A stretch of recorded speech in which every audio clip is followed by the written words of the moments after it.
নমস্কার, দেখছেন talk to Bangla. আমি অভিষেক রয়েছে প্রথম সাথে এই মুহূর্তে যে খবর নিয়ে উপস্থিত হয়েছি, ইরান একদম সরাসরি এবার আমেরিকাকে কতটা তারা শক্তিশালী সেটা প্রমাণ করে দিল এবং আমেরিকার যে সবচেয়ে উন্নত এতদিন ধরে ফাইটার জেট প্লেন সেটাকে তছনছ করে দিল ইরান, এবং সেই ছবিটা তারা সরাসরি পোস্ট পর্যন্ত করলো এবং পৃথিবীবাসীকে জানিয়ে দিল যে আমেরিকা এতদিন ধরে আপনাদের কাছে যুদ্ধের সামগ্রী বেচে সবচেয়ে বেশি রেভিনিউ কামিয়েছে, তাদের নিজেদের যখন যুদ্ধ করার সময় এসেছে তাদের অবস্থাটা একবার দেখুন। অর্থাৎ এই মুহূর্তে ইরান যে কতটা শক্তি ধরছে এবং আমেরিকা তার কাছে কিভাবে নতি স্বীকার করছে সেটা আরো একবার প্রমাণিত হলো, এবং সম্পূর্ণ রীতিমতো ভিডিও শেয়ার করে ইরান মজা তৈরি করছে, মজা ওড়াচ্ছে আমেরিকার, এবং সম্পূর্ণভাবে ইরানের এই মুহূর্তে অবস্থাটা কি বলুন তো, কোনো মতেই তারা যুদ্ধ থেকে পিছিয়ে আসতে আর চাইছে না, তারা যুদ্ধটাকে এনজয় করছে। এভাবে বলা ঠিক নয়, কিন্তু এই মুহূর্তে সেই পরিস্থিতিটাই তৈরি হয়েছে। তার কারণ ইরান যে চাপটা ইসরায়েল এবং আমেরিকার উপর তৈরি করেছে গত 48 ঘন্টা ধরে, সেটা কিন্তু অবশ্যই এই মুহূর্তে একটা নজিরবিহীন প্রেক্ষাপট।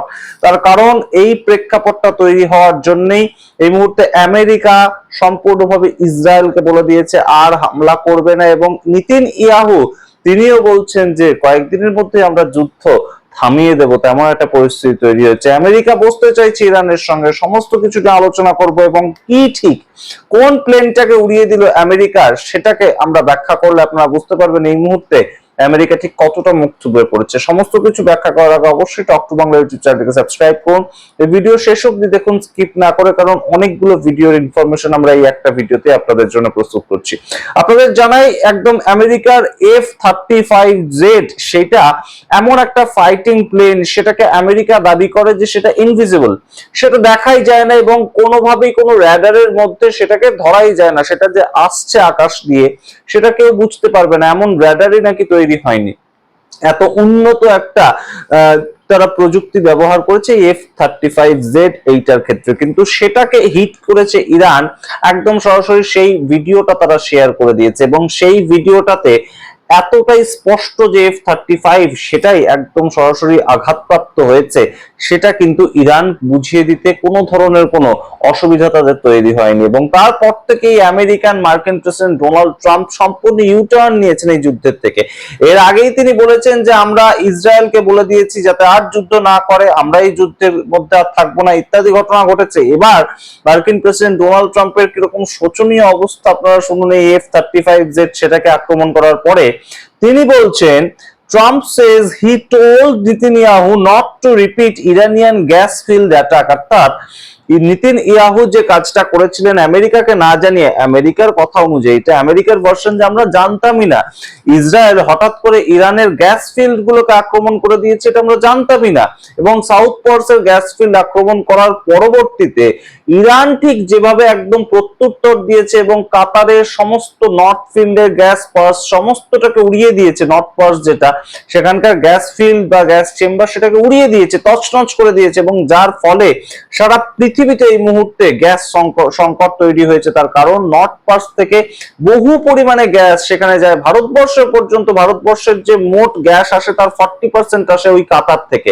তো সেই জায়গাটাকে যেভাবে একদম ইরান তছনছ করে দিয়েছে, তাদের উপর এই ইসরায়েলি অ্যাটাকটা হওয়ার জন্য, তাদের উপর তাদের যে গ্যাস ফিল্ড সেটার উপর এই ইসরায়েলি অ্যাটাক হওয়ার জন্য, সেখান থেকেই এই মুহূর্তে ডোনাল্ড ট্রাম্প বলছেন আমি একদম নেতানিয়াহুকে বলে দিয়েছি আর কখনো তুমি গ্যাস ফিল্ডে অ্যাটাক করবে না। এবং সেটা নেতানিয়াহু বলছেন যে আমরা আর ইরানের উপর অ্যাটাক করলেও গ্যাস ফিল্ডে অন্তত অ্যাটাক করব না। তার থেকেও গুরুত্বপূর্ণ এক ধাপ এগিয়ে গিয়ে নেতানিয়াহু, অর্থাৎ সরাসরি যিনি ইসরায়েলটাকে সামলাচ্ছেন, যিনি কয়েকদিন আগে পর্যন্ত একদম তরপাচ্ছিলেন যে আমরা বুঝে নেব ইরানকে, কত ক্ষমতা ইরানের সেই সমস্ত দেখবো, সেই নেতানিয়াহু কি বলছেন শুনবেন।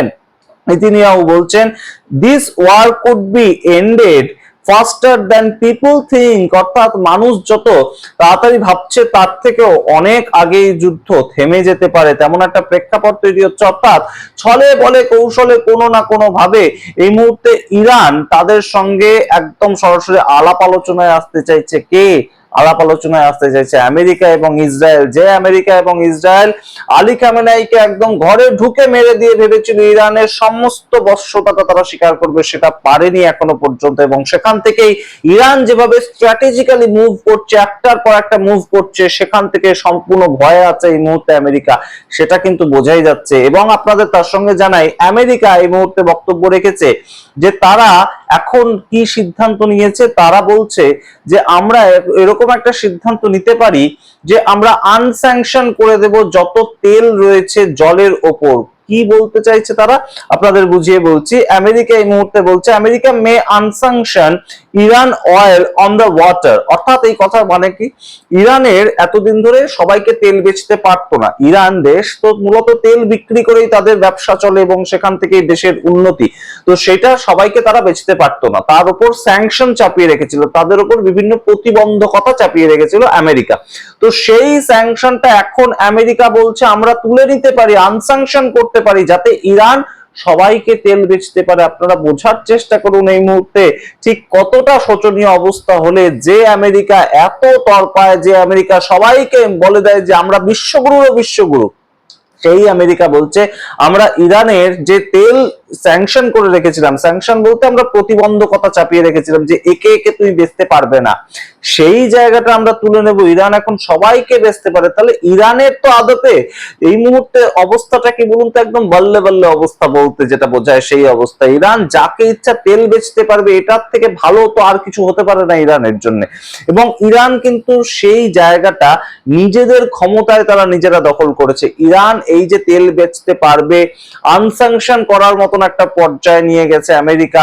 এবং আমেরিকার F-35 জেট সেটাকে তছনছ করে দেওয়ার মতন একটা প্রেক্ষিত তারা তৈরি করতে পেরেছে।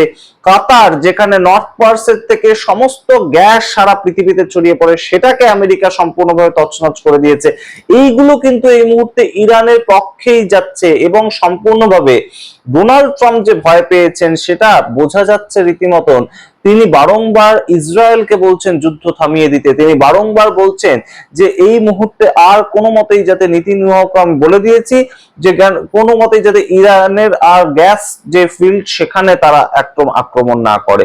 সুতরাং এই মুহূর্তে ইরান যে স্ট্র্যাটেজিক্যাল মুভগুলো নিচ্ছে, প্রতি মুহূর্তে আপনাদের জানাচ্ছি, ইরান কিছুক্ষণ আগেই ঘোষণা করেছে যে তারা এবার থেকে টোল ট্যাক্স নেবে, অর্থাৎ এই যে স্ট্রেট অফ হরমুজ সেটার ওপরেই একটা টোল ট্যাক্স তারা বসাবে এবং বিভিন্ন দেশের পণ্য সামগ্রী যে সমস্ত যাবে সেটার ওপর দিয়ে নিয়ে যেতে গেলে, অর্থাৎ স্ট্রেট অফ হরমুজ দিয়ে নিয়ে যেতে গেলে তাদেরকে ট্যাক্স দিতে হবে এখন থেকে।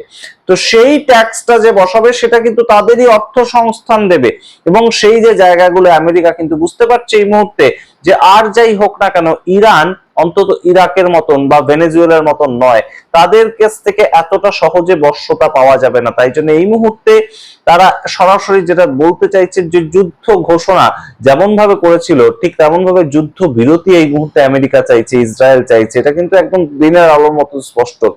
এবং আরেকটা বার্তা কি পৌঁছাচ্ছে বলুন তো, ইরান এই মুহূর্তে যখন থেকে এই ভিডিওটা শেয়ার করেছে যে F-35 জেট সেটাকেও আমরা হিট করেছি, তখন থেকে এই মুহূর্তে একটা সরাসরি বার্তা পৌঁছাচ্ছে যে আমেরিকা এই এতদিন ধরে প্রায় 20 বছর ধরে, গত 20 বছর ধরে আমেরিকাতে যে প্রেসিডেন্টই আসুক না কেন তারা একটাই ব্যবসা করেছে যে বিভিন্ন দেশের সঙ্গে দেশের যুদ্ধ লাগিয়ে দিয়েছে এবং আমেরিকা অত্যাধুনিক অস্ত্র বেচার যে লোকটা সেগুলো বিভিন্ন দেশকে দেখিয়েছে এবং তারা বেচেওছে।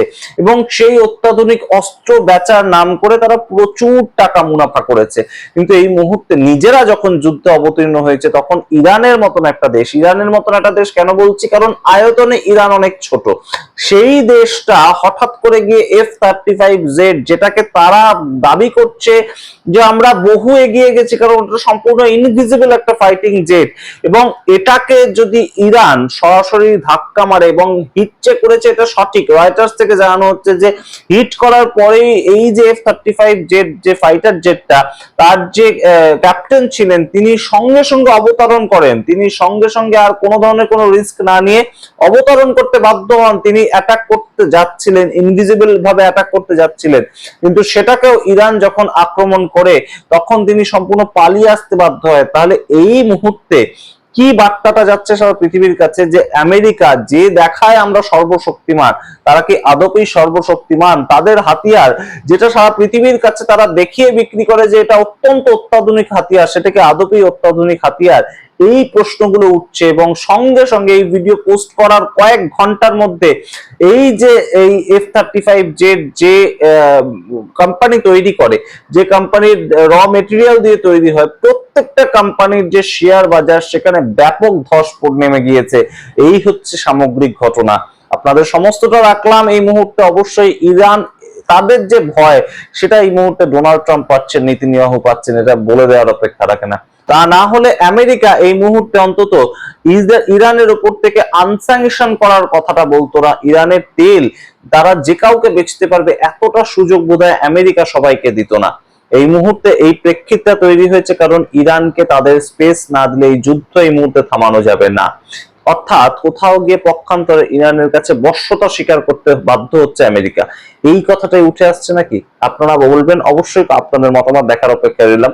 দেখতে থাকুন টক টু বাংলা। অবশ্যই টক টু বাংলা ইউটিউব চ্যানেলকে সাবস্ক্রাইব করতে ভুলবেন না। ধন্যবাদ।